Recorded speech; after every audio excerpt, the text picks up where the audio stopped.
अस्सलाम वालेकुम रहमतुल्लाह। माय नेम इज़ मोहम्मद हारून। बेटा, जैसे कि हमने स्टार्ट किया हुआ था चैप्टर हमारा इम्यूनिटी का, और लास्ट लेक्चर के अंदर हमने थर्ड लाइन ऑफ डिफेंस को काफ़ी अच्छे से डिस्कस किया था।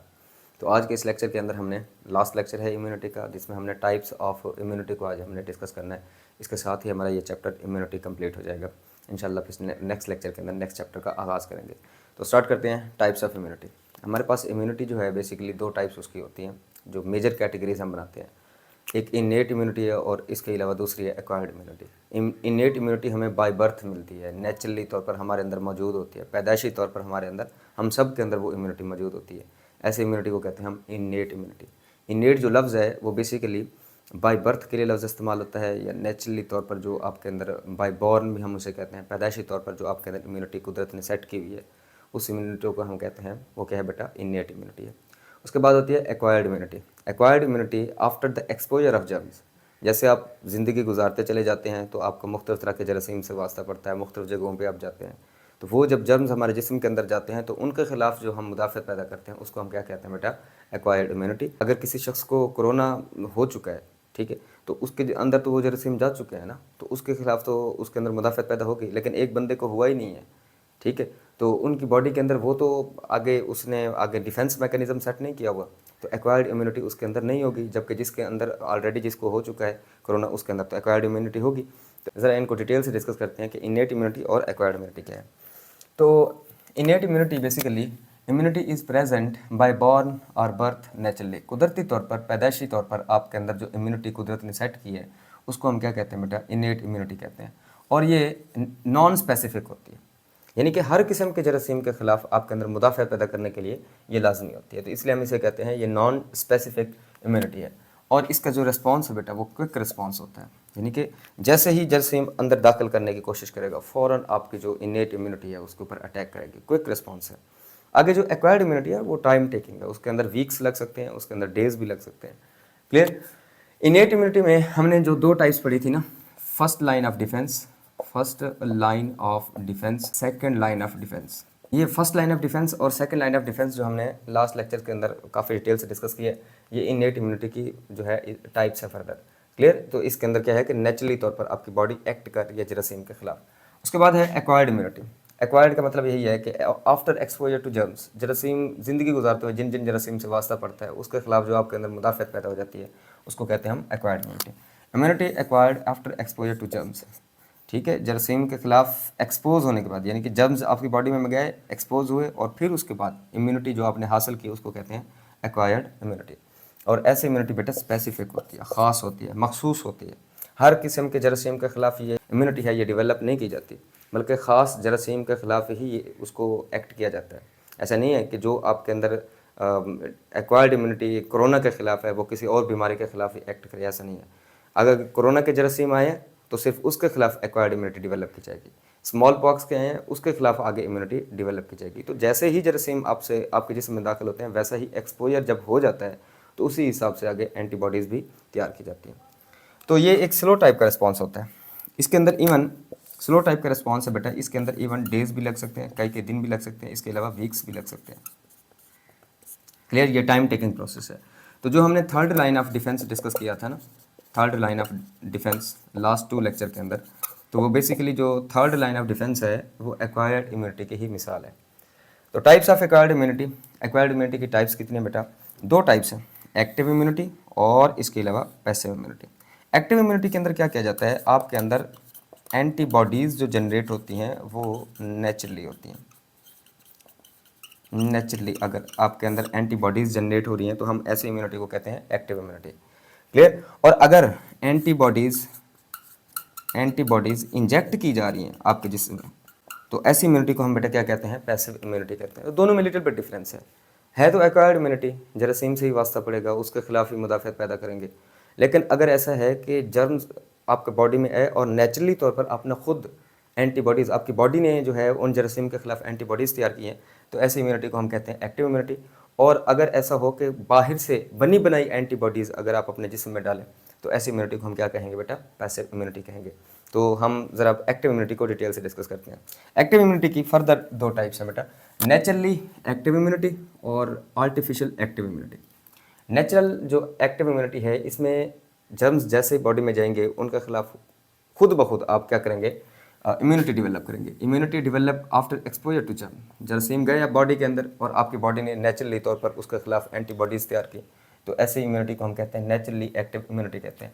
तो बॉडी प्रोड्यूसर्स ऑन बॉडी, जैसे मिसाल के तौर पे हमारे जितने भी जरासीम्स हमारी बॉडी के अंदर जाते हैं, बैक्टीरिया वगैरह जाते हैं, ठीक है, वायरसेस वगैरह जाते हैं, तो इनके खिलाफ हमारे जिस्म के अंदर नेचुरली तौर पर क्या है कि अगर तो वो ज़्यादा मल्टीप्लाई कर लें, ज़्यादा अपनी तादाद बढ़ा लें, तो उससे प्रॉब्लम होने के चांसेस होते हैं।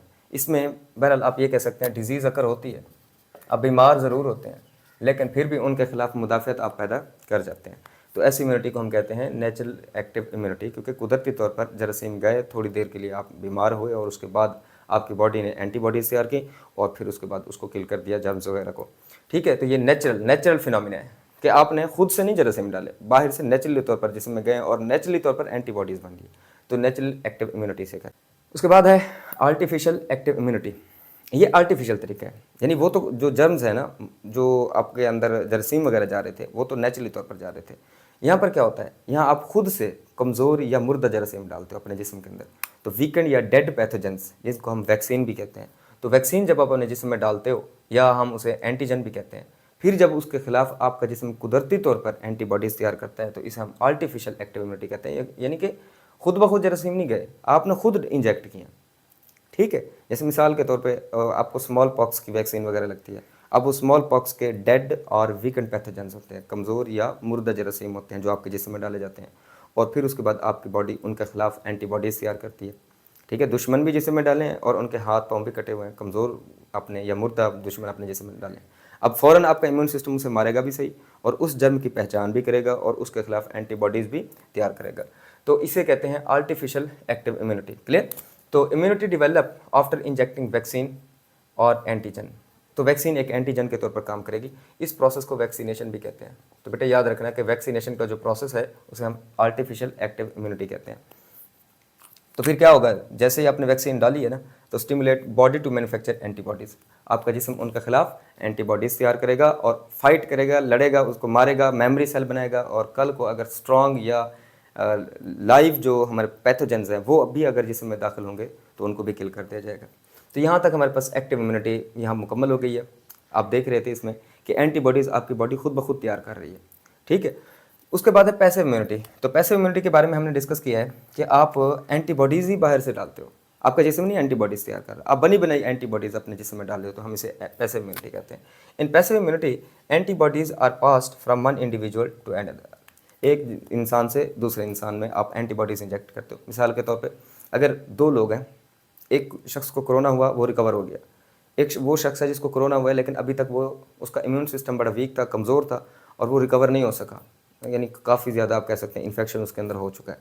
अब आप उसको जितना मर्जी मेडिसिन दे दें, वो खुद ब खुद रिकवर होने के करीब नहीं है। तो आप क्या करते हैं, जो बंदा रिकवर हुआ है उस बंदे का आप प्लाज्मा निकालते हैं और उसमें से एंटीबॉडीज़ निकाल के उस बंदे में डालते हैं। यानी कि जो बंदा सेहतयाब हो गया उसके अंदर तो एंटीबॉडीज़ बन चुकी थी, और जो बंदा रिकवर नहीं हो रहा, उसका जो इम्यून सिस्टम है वीक है, वो एंटीबॉडीज़ नहीं जनरेट कर रहा, तो आप बनी बनाई एंटीबॉडीज़ उसके अंदर डाल दें, तो इसको हम कहते हैं पैसिव इम्यूनिटी। क्लियर। तो ये क्विक रिस्पॉन्स होता है लेकिन लॉन्ग लास्टिंग नहीं होता। इधर तो आपकी बॉडी जब एंटीबॉडीज़ तैयार करेगी फ़ौरन पैथोजन को भी किल करेगी, और फ्यूचर इन्फेक्शन, और इवन कि ये भी होता है कि मंथ्स, ईयर्स और लाइफ टाइम के लिए भी आपके अंदर ये सारे का सारा जो फिनोमिना है चलता रहता है, आप उस जरासीम के खिलाफ मुदाफ़त पैदा कर लेते हो। पैसिव इम्यूनिटी में सिर्फ उस वक्त तक जो इन्फेक्शन चल रहा है उससे रिकवर करने के लिए आप इस्तेमाल करते हो एंटीबॉडीज़, फिर आपका अपना ही मुदाफ़ती निज़ाम उन एंटीबॉडीज़ को किल कर देते हैं, ठीक है। यानी कि ये परमानेंट इलाज नहीं है, सादा लफ्ज़ों में। तो ये नॉट लॉन्ग लास्टिंग, ये ज़्यादा लंबे देर तक, लंबे अरसे तक ये जो मुदाफ़ती निज़ाम है ये वर्क नहीं करता। अब पैसिव इम्यूनिटी की फर्दर दो टाइप्स हैं, नेचुरल पैसिव इम्यूनिटी और आर्टिफिशियल पैसिव इम्यूनिटी। अब ये एंटीबॉडीज़ जो आ रही हैं, इनका मोड ऑफ ट्रांसमिशन क्या है, कहाँ से आ रही हैं। अगर वो नेचुरल वे से आ रही हैं एंटीबॉडीज़, तो हम उन्हें कहेंगे नेचुरल पैसिव इम्यूनिटी, और अगर आप कोई बाहर से आर्टिफिशियल तरीके से कोई एंटीबॉडीज़ अपने जिस्म में डालते हो तो हम उसे कहते हैं आर्टिफिशियल पैसिव इम्यूनिटी। तो नेचुरल पैसिव इम्यूनिटी में antibodies are gained naturally, antibodies जो है कुदरती तौर पर आपके जिस्म के अंदर एंटर होती हैं। दो मिसालें दी हुई हैं, प्लेसेंटल एंटीबॉडीज़ और उसके बाद है कोलोस्ट्रम एंटीबॉडीज़। देखिए प्लेसेंटल क्या है कि माँ को कोई इन्फेक्शन हुआ है, ठीक है, माँ के अंदर कोई बीमारी पैदा हुई है, या सादा लफ्ज़ों में माँ के अंदर कोई जरासीम या जर्म एंटर हुआ है, उनके खिलाफ माँ के अंदर क्या बनेंगी, आगे एंटीबॉडीज़ बनेंगी। अब वो एंटीबॉडीज़ प्लेसेंटा को क्रॉस करके बच्चे के अंदर भी वो एंटर हो रही होती है, उसके अंदर भी उसी पैथोजन के खिलाफ मुदाफ़त पैदा हो रही है। अब है तो बनी बनाई एंटीबॉडीज़ गई ना बच्चे के अंदर, लेकिन ये नेचुरल वे से, कुदरती तरीके से आगे गई है। ठीक है, हमने खुद नहीं इंजेक्ट किया, बल्कि ये हुआ है कि नेचुरली तरीके से मदर से चाइल्ड की तरफ इसका जो है ट्रांसमिशन हुई है एंटीबॉडीज़ की, तो इसे हम क्या कहते हैं, नेचुरल पैसिव इम्यूनिटी। दूसरी जो यहाँ पर मिसाल है वो है क्लोस्ट्रम। क्लोस्ट्रम जो है first secretion of memory gland. Colostrum किसको कहते हैं, first secretion of memory gland को कहते हैं बेटा। तो बच्चे को सबसे पहले जो दूध मिलता है ना माँ का, उसको हम क्लोस्ट्रम कहते हैं। तो वो क्लोस्ट्रम के अंदर भी बहुत ज़्यादा एंटीबॉडीज़ होती हैं, इसलिए बच्चे के मुदाफ़ती निज़ाम के लिए वो सबसे ज़्यादा इंपॉर्टेंट होती है। ठीक है, अब वो जो क्लोस्ट्रम या जो बच्चा पहली मरतबा दूध पिएगा मेमोरी ग्लैंड से, जो पहली सेक्रेशन निकलेगी उसको क्लोस्ट्रम कहेंगे। अब जैसे ही वो उसको इस्तेमाल करेगा, उसमें एंटीबॉडीज़ हैं, नेचुरली तरीके से उसे एंटीबॉडीज़ बहुत सी जरासीम के खिलाफ मिल जाएंगी, तो इसलिए हम उसे क्या कहते हैं, नेचुरल पैसिव इम्यूनिटी कहते हैं। उसके बाद है हमारे पास आर्टिफिशियल पैसिव इम्यूनिटी, यानी कि इधर एंटीबॉडीज़ इंजेक्ट करेंगे, लेकिन वो एंटीबॉडीज़ आर्टिफिशियली तरीके से बाहर से कहीं से बनाई हुई है, बनी बनाई आप जो एंटीबॉडीज़ हैं वो आप जिसम में डाल रहे हो, इसको कहते हैं आर्टिफिशियल पैसिव इम्यूनिटी। तो antibodies are extracted from an individual, किसी इंडिविजुअल से भी हो सकता है, फ्रॉम अदर स्पीशीज से भी हो सकता है। किसी इंसान से दूसरे इंसान में आप एंटीबॉडीज़ निकाल के डाल सकते हो, या कोई और नस्ल के जानवर से भी कोई एंटीबॉडीज़ डाली जाती हैं। जी बिल्कुल, तो इंजेक्टेड टू अदर, दूसरे इंसान में। लेकिन इंसान से इंसान का तरीकाकार भी है कि एंटीबॉडीज़ को इंसान से इंसान में मुंतकिल कर दो। जैसे मैंने आपको कोरोना की मिसाल दी है, एक बंदा रिकवर हो चुका है, उसकी एंटीबॉडीज़ निकालो, किसी मरीज़ के अंदर डाल दो, ठीक हो गया, वो बंदा रिकवर हो जाएगा। यानी बनी बनाई इंसान के अंदर एंटीबॉडीज़ थी, इंडिविजुअल टू इंडिविजुअल आपने ट्रांसफ़र कर दी। दूसरा जो स्नेक वैनम है, जहर जो ख़ास तौर पे सांप के खिलाफ इस्तेमाल होते हैं। सांप अगर डस जाए ना आपको, तो आपको जो इंजेक्शन लगते हैं उसको हम कहते हैं स्नेम वैनम वैक्सीन, उसे कहते हैं। अब वो कैसे प्रिपेयर की जाती है, ये ना हॉर्स से ली जाती है, ये बात याद रखें। हम ना ज़्यादातर हॉर्स से ये वैक्सीन वगैरह लेते हैं, ठीक है, या एंटीबॉडीज़ वगैरह बनाते हैं। अब हॉर्स से कैसे हम एंटीबॉडीज़ बनाते हैं, उसकी वजह क्या है, हमारे अंदर अगर आप स्नेक वैनम डालेंगे ना, तो हमारा सिस्टम एक तो बड़ा स्लो होता है, दूसरा ब्लड वॉल्यूम कम होता है, एंटीबॉडीज़ कम जनरेट हो सकती हैं, तो इसलिए वो जहर ही हमारे ऊपर अटैक कर देते हैं। लेकिन जो हॉर्स है वो इतना बड़ा जानवर है, ठीक है, उसके अंदर ब्लड वॉल्यूम ज़्यादा होता है। थोड़ी सी मिकदार में, माइन्यूट मिकदार में हम किसी भी स्नेक की वैनम जो है, जहर जो है, उस घोड़े के अंदर डालते हैं, ठीक है। तो जैसे ही आप उसके अंदर डालेंगे, ज़ाहिर बात है उसका इम्यून सिस्टम एक्ट करेगा, उसके खिलाफ एंटीबॉडीज़ तैयार करेगा, फिर उसके ब्लड में से हम क्या करेंगे, एंटीबॉडीज़ को निकाल लेंगे। ये कोई फ़ौरन काम नहीं होता, इस पर कई कई दिन लग जाते हैं, फिर उससे एक्सट्रैक्ट की जाती है एंटीबॉडीज़, ठीक है बेटा।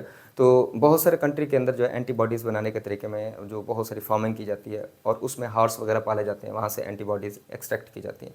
तो हमने इसलिए हॉर्स को इस्तेमाल किया क्योंकि उसका मुदाफ़ती निज़ाम एक तो स्ट्रॉन्ग होता है, ब्लड वॉल्यूम ज़्यादा है, वहाँ वाइट ब्लड सेल ज़्यादा होता है, जरासीम को किल कर सकते हैं, और वहाँ से आपको एंटीबॉडीज़ भी बहुत ज़्यादा मिकदार में मिल सकती है, ठीक है। आप उसमें से बहुत सारे एक्सट्रैक्ट उसके प्लाज्मा में से एंटीबॉडीज़ कर सकते हैं। तो ये आप ज़रूरी नहीं है कि कोई इंडिविजुअल ही एंटीबॉडीज़ बना रहा हो तो फिर वहाँ से निकाल के किसी दूसरे पर्सन में आप ऐड कर रहे हो, बल्कि ये भी हो सकता है कि किसी जानवर से भी आप वो एक्सट्रैक्ट करते हैं और वो भी किसी इंडिविजुअल के अंदर डाल रहे होंगे। क्लियर। तो जैसे टेटन की वैक्सीन है, या वैक्सीन फॉर स्नेक वेनम, ठीक है, सांप के जहर के खिलाफ जो वैक्सीन तैयार होती है, ये आर्टिफिशियल तरीके से तैयार की जाती है, बाहर तैयार की जाती है, किसी और जानवर में तैयार की जाती है, फिर उसको बॉडी के अंदर इंजेक्ट किया जाता है। तो आगे है importance of passive immunity. Passive immunity की अहमियत क्या है। Use of passive immunity is to combat active infection of pathogen, फ़ौरन जो इन्फेक्शन होने के चांसेस हैं। अब देखिए, नेचुरल तरीके से आपका अगर ये मुदाफ़ती निज़ाम एक्ट करेगा तो कई कई हफ्ते लग जाएंगे, ठीक है, तब तक ये जहर अपना काम दिखाएगी। ये तो घंटों में काम दिखाती है, कई चंद घंटे गुजरने के बाद इंसान की डेथ होने के चांसेस हैं, इसलिए हमें बने बनाई एंटीबॉडीज़ डालनी पड़ती हैं, ठीक है। तो एक्टिव इन्फेक्शन जो फ़ौरन हो चुका है उसके खिलाफ जो है आप पैसिव इम्यूनिटी को इस्तेमाल कर सकते हो, जैसे टेटनस वगैरह। टेटनस के फ़ौरन आपको जो इंजेक्शन लगते हैं ना, वो एंटीबॉडीज़ ही होती हैं। अच्छा, इसके अलावा इन्फेक्शस हेपेटाइटिस के खिलाफ, इन्फेक्शियस हेपेटाइटिस के खिलाफ जो वैक्सीन इस्तेमाल होती है वो भी क्या है बेटा, पैसिव इम्यूनिटी है। रेबीज़, जी, किसी को रेबी का जो डॉग है, वो रैबिट डॉग जिसे हम कहते हैं, वो काट गया तो फ़ौरन जो आपको वैक्सीन लगती है वो भी क्या होती है, पैसिव इम्यूनिटी होती है। उसमें भी एंटीबॉडीज़ होती हैं रेबीज़ वायरस के खिलाफ, ठीक है, वो इंजेक्ट की जाती हैं, जैसे वो आपके फ़ौरन उस रैबिट वायरस के ऊपर अटैक करेंगे, उसको किल कर देंगे। स्नेक वैनम के खिलाफ जो हम वैक्सीन इस्तेमाल करते हैं वो भी एंटीबॉडीज़ होती हैं। तो इसके साथ ही हमारे पास टाइप्स ऑफ इम्यूनिटी, ये जो टॉपिक था कंप्लीट हुआ, और हमारा चैप्टर भी इम्यूनिटी का कंप्लीट हो चुका है। तो इंशाल्लाह नेक्स्ट चैप्टर का हम आगाज़ करेंगे नेक्स्ट लेक्चर के साथ। आज के लिए बस इतना ही है, इजाज़त दीजिए, अल्लाह हाफ़िज़।